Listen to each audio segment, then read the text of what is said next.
Hello guys, this is Sam from Mistake.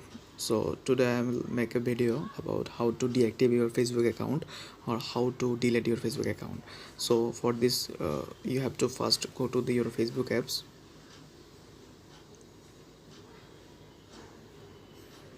then touch on the three lines button on the right corner of your display. This is not important in the whether your phone is Android or iOS. Then search for settings and privacy, then tap on settings, then search for account ownership and control. Here tap on account ownership and control,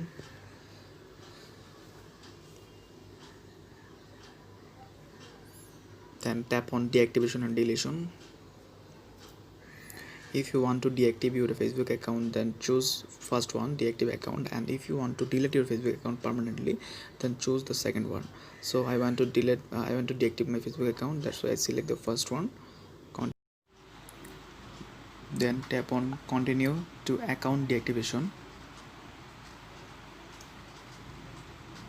and give your password here, and then tap on continue.